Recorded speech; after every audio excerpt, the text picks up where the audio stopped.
And we are going to devote some time today to discussing again a few sections, a few issues with regard to the Passover Haggadah. Last time we talked in general, and we also talked about the essential ingredients, so to speak, of the Passover Haggadah. I want to just touch upon a basic idea, and then also try to tie some things together. What's this Seder all about? Not what's the Seder all about, but how does the Seder get put together? What are the fundamental building blocks of the Seder? So anybody want to chime in? What are the essentials of a Seder? When you think about Seder? Am I able to chime in? Yeah, go ahead. Rabbi, it's Josie. Am I able to be on the call? Oh. The essential is the items on the Seder plate that have to be explained. Okay. So Rabbi, you're muted. I can't hear anything. I'm not muted. I don't think I'm muted. He's not muted, Bill. I hear him. There you go. Okay, so what Josie said was that the essential of the Seder is the Seder plate stuff that's on the Seder plate, explaining all of those things. Okay, anybody else have a different suggestion, another suggestion? Yeah, so I think on the Seder plate, isn't it just the, is the morar and the symbols of the sacrifice, and then you also have to explain matzah, and then we have to tell the story. That's important. Okay, I'm just going to show you. I hope you can see this. This is, can everybody see this? This is a basic. There are different versions of the Seder plate, but this is one simple and pretty common version. And of course, the matzah is traditionally, when you made a fancy Seder plate, some people have seen pictures of this. Maybe you have it in your own family. It's not just a flat plate, but it actually is a stacked plate. And it's got 3 shelves for the matzahs, because there are 3 matzahs, and then all these other things. So the other things, again, are the shank bone, the egg, the bitter herbs, the charoset, and the parsley. The parsley is for the karpas. So it doesn't have to be parsley. It has to be some kind of vegetable, some kind of thing that grows from the ground. And then the matzah. So we talked a little bit about some of those symbols last time, but I want to bring it back into a more organized conceptual framework. So we focused on the Seder plate itself. Remember, the Seder plate doesn't have to exist as a plate at all. At our Seder, we put them on the table.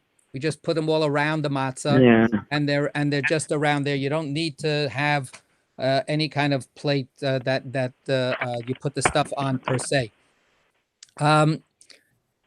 So I'm going to jump in and say that when you think about the Seder, you should think about 3 pieces. The plate is subsidiary. The 3 pieces are eating, talking, which means the Haggadah, the telling the story. So you have to eat something. You have to eat a meal. You have to talk about the story, and praise. And you have to praise God for the miracles that God has performed. Those are the 3 essential ingredients of a Seder. Food that you eat, words that you say, and praise that you utter and direct to God. Those are the 3 things. Now, in those, when we then break down those 3 things and unpack them a little bit, then we get into the question of foods and how do we, deal with those foods. So the Seder, I mentioned last time, you have 2 really essential foods that actually must be eaten, right, in our time. And that's the matzah and the maror. So that's why we put them out there. The matzah and the maror are put out because we're going to eat them. Think of any Shabbat meal. The matzah is the same thing as the challah, right? So the challah is on the table. What else do we have to have? That we don't count them as part of the Seder plate, but we certainly have to sort of eat them. Consume would be the word. Drink, right? We have to drink wine or grape juice. We have to make kiddush. And then for the Seder, we expanded that. And we decided that the whole Seder long, all of our other elements of the Seder, besides starting out the eating with the wine, we're also going to intersperse during crucial moments in the Seder another cup of wine, and then another cup of wine, and then another cup of wine, to include finally 4 cups of wine. So we've got something to drink. We've got 2 ingredients to eat. In the old days, we also had to eat another ingredient, and that was the Paschal lamb that was mentioned before. So we then have that to put out there also. Now, the Paschal lamb I mentioned last time was not enough for anybody to have a full meal from. So therefore, you had to have another sacrifice. Passover is a festival, and you sacrificed. You came to the temple, and it was a pilgrimage festival. You appeared before God, and you offered a korban chagiga, the sacrifice of the holiday, which was the way that you had a festival meal. That was what it was about. It was about giving God the little bit of acknowledgement and then chowing down with everybody that was celebrating with you.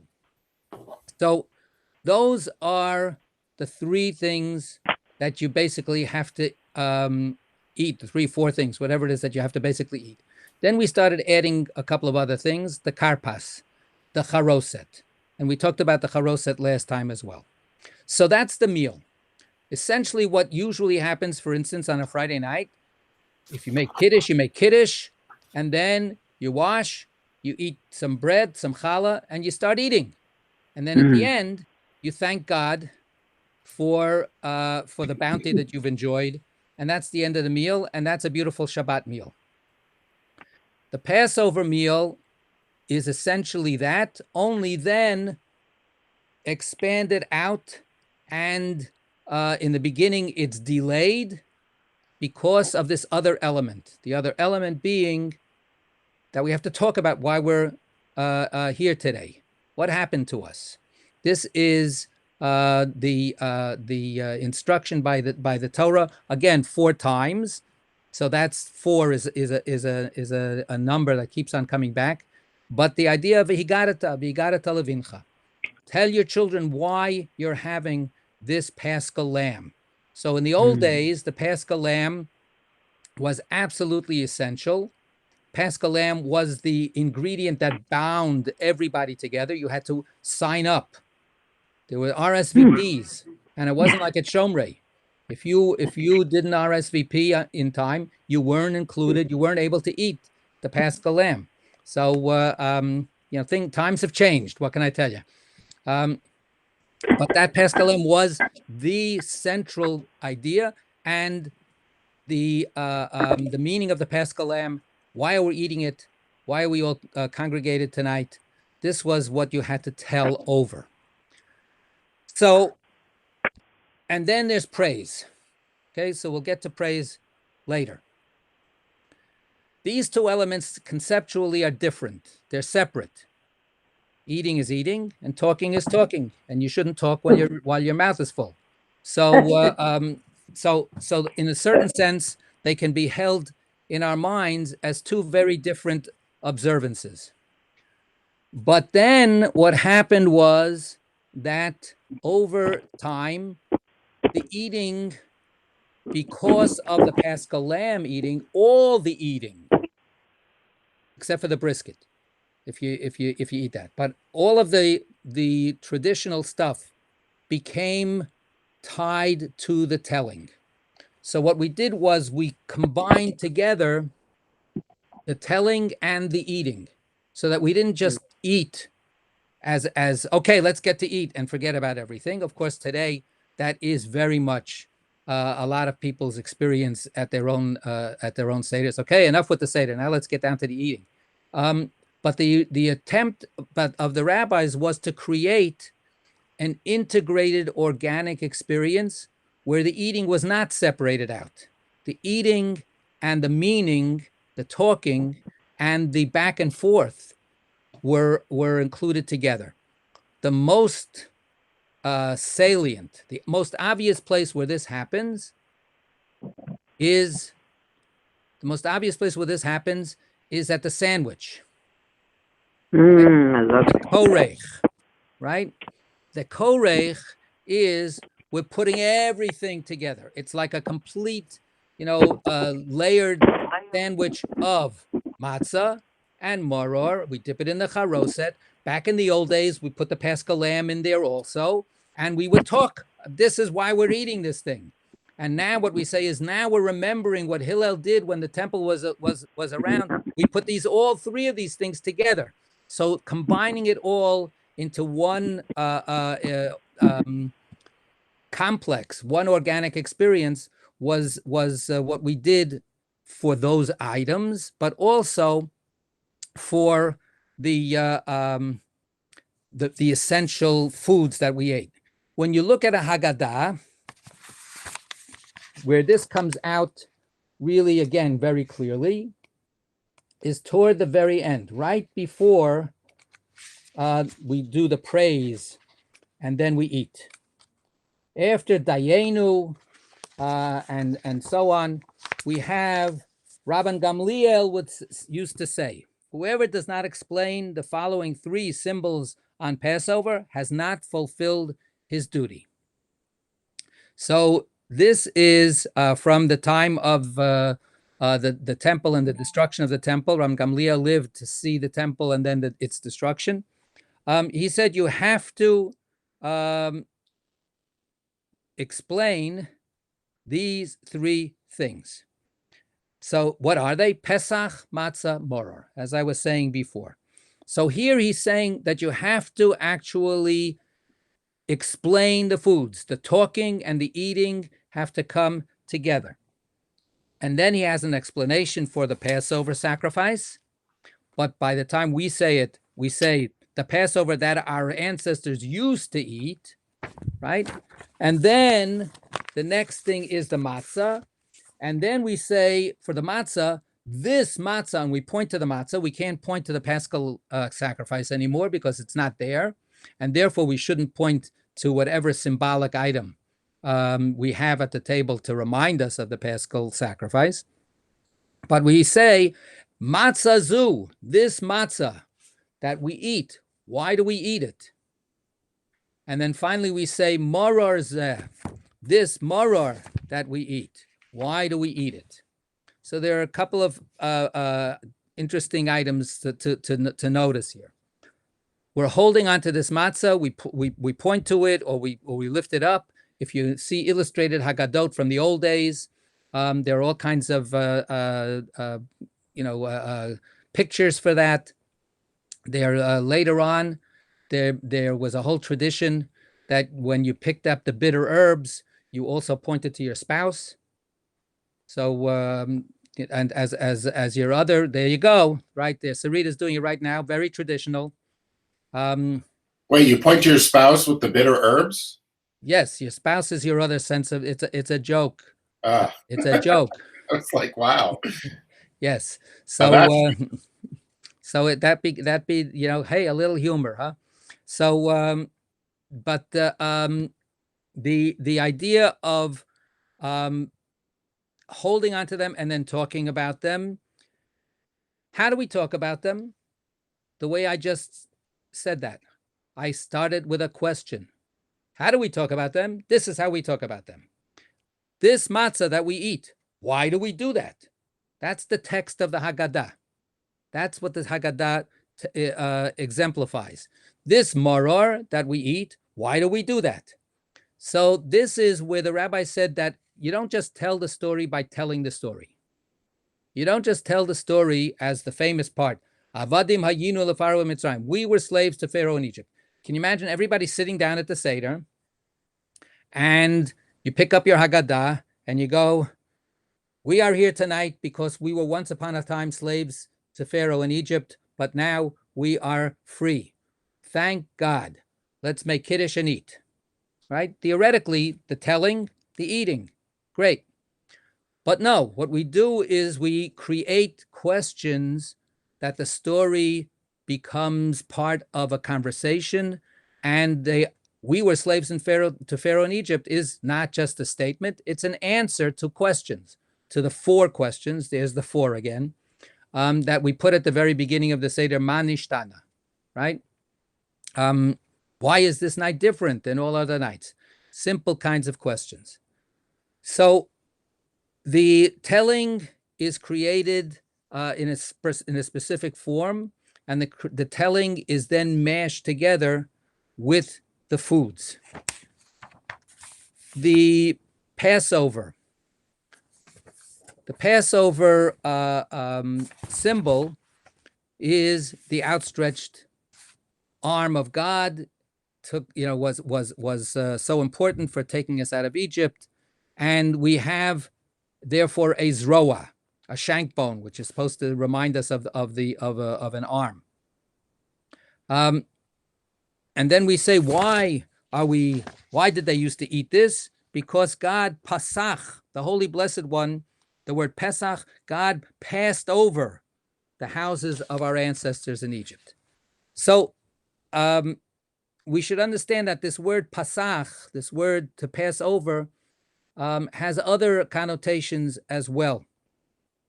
When you look at the words in the verse, it says, "Ve'amartem zevach pesach hu Hashem."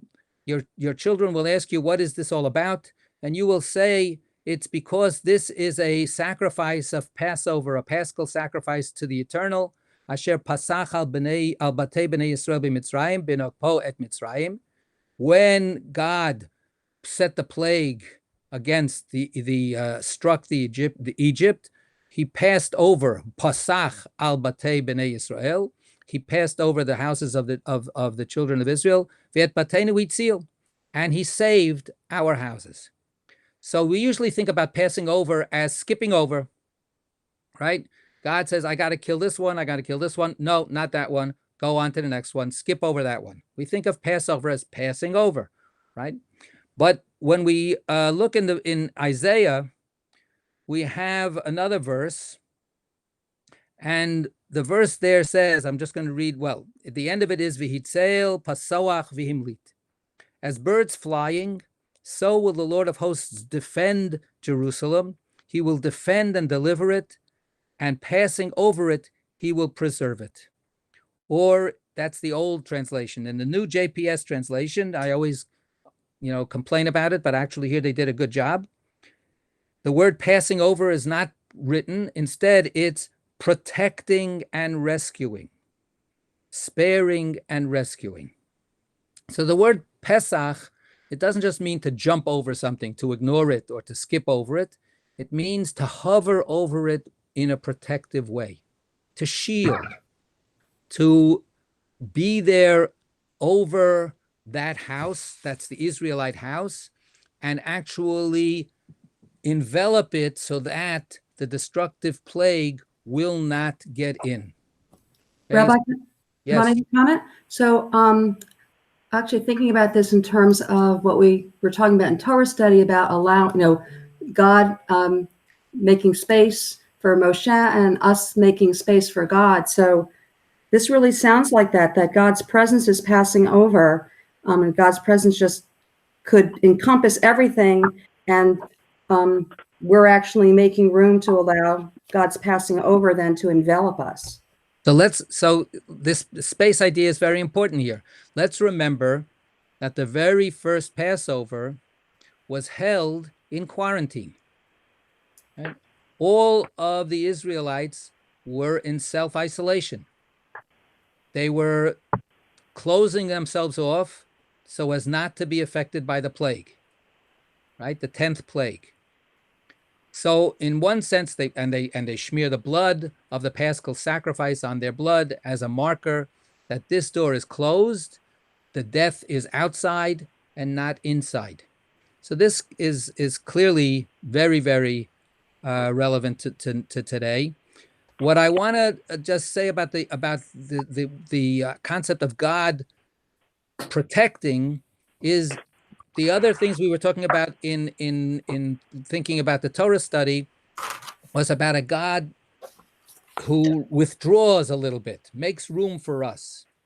But actually, this is God moving forward and God sheltering us.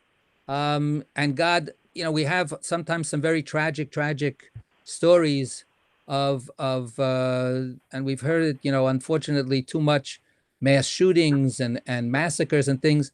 And somebody jumps on top of somebody else to protect them so as not to let them be shot or killed.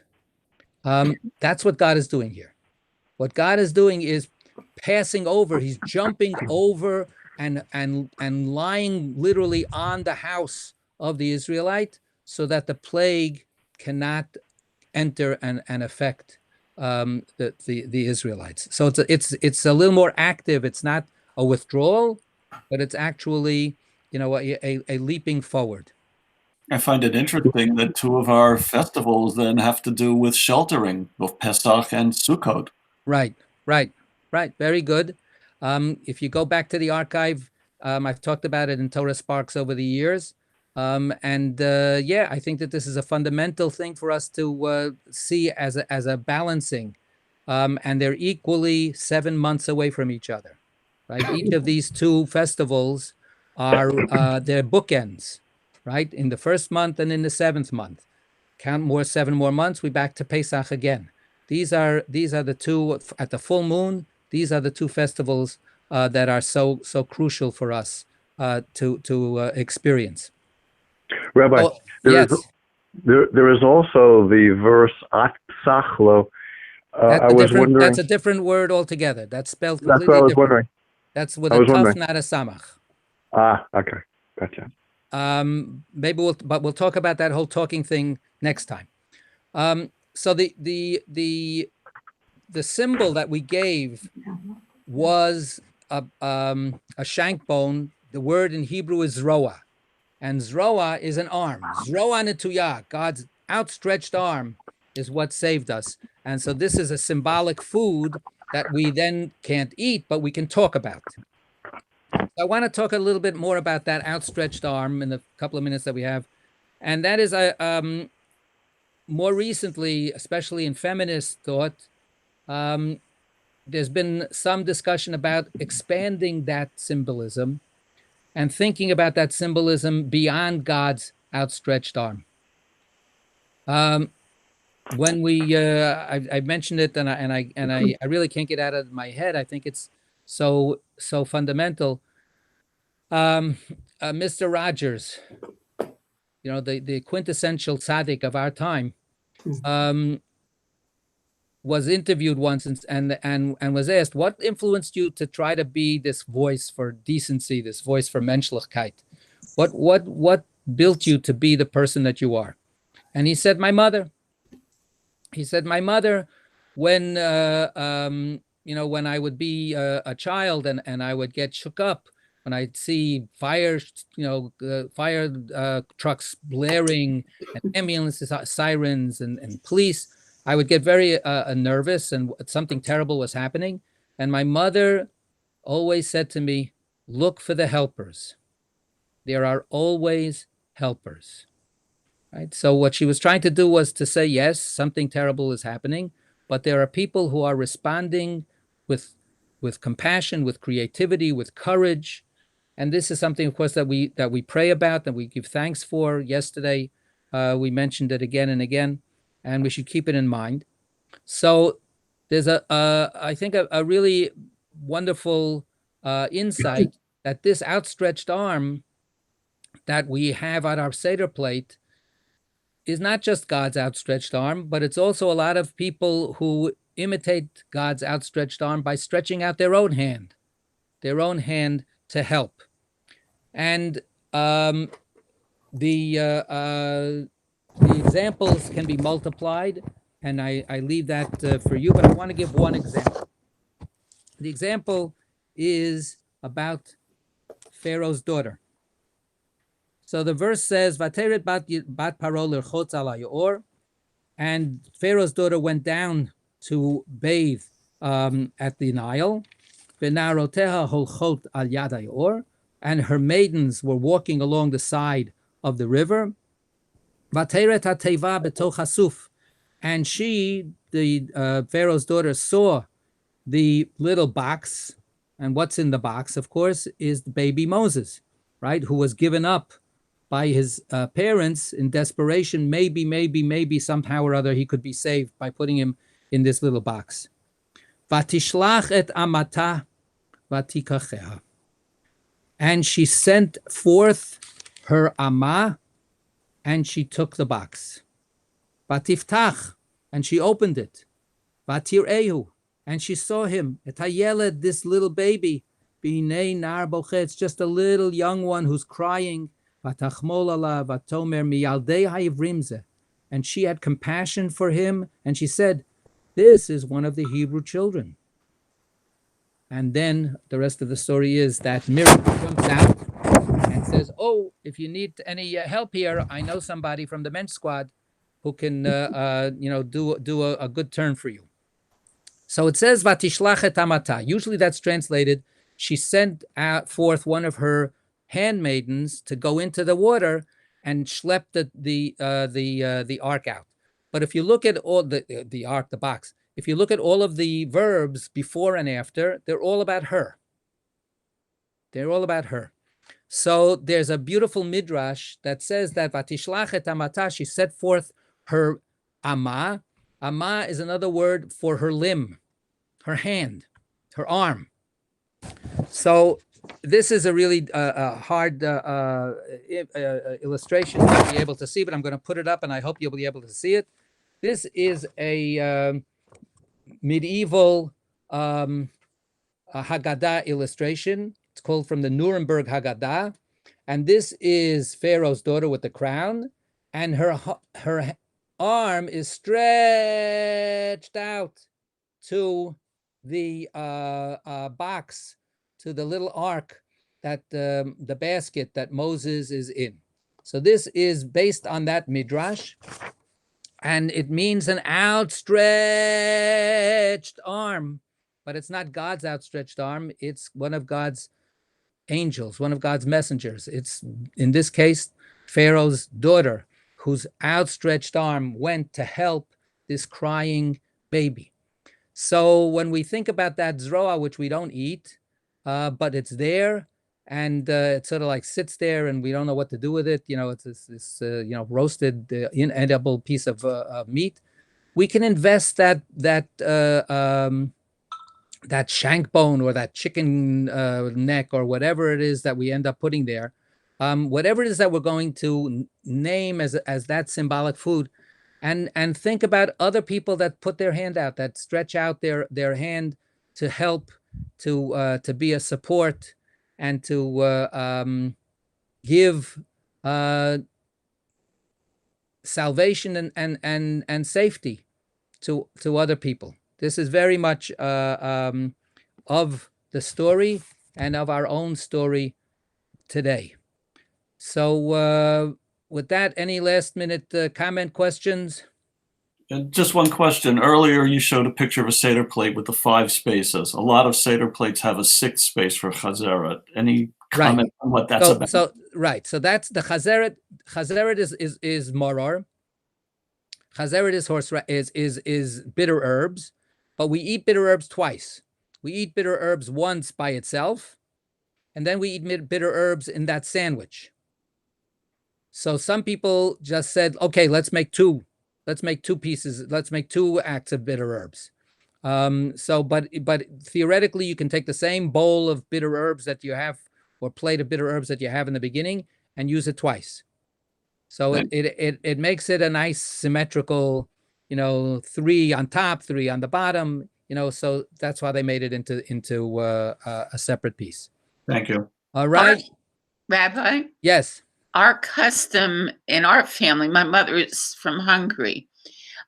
is to use the greens on the top of the horseradish with the charoset for the first bitter herbs. Okay. Okay, very good. And then the grated plain horseradish for the sandwich. Okay. I have to say goodbye. You guys, if you want to still hang out a little bit, you can. I have to get into the Chevra Shas session, which is a separate session. So thank you, everyone. And Kol Tuv, let's have a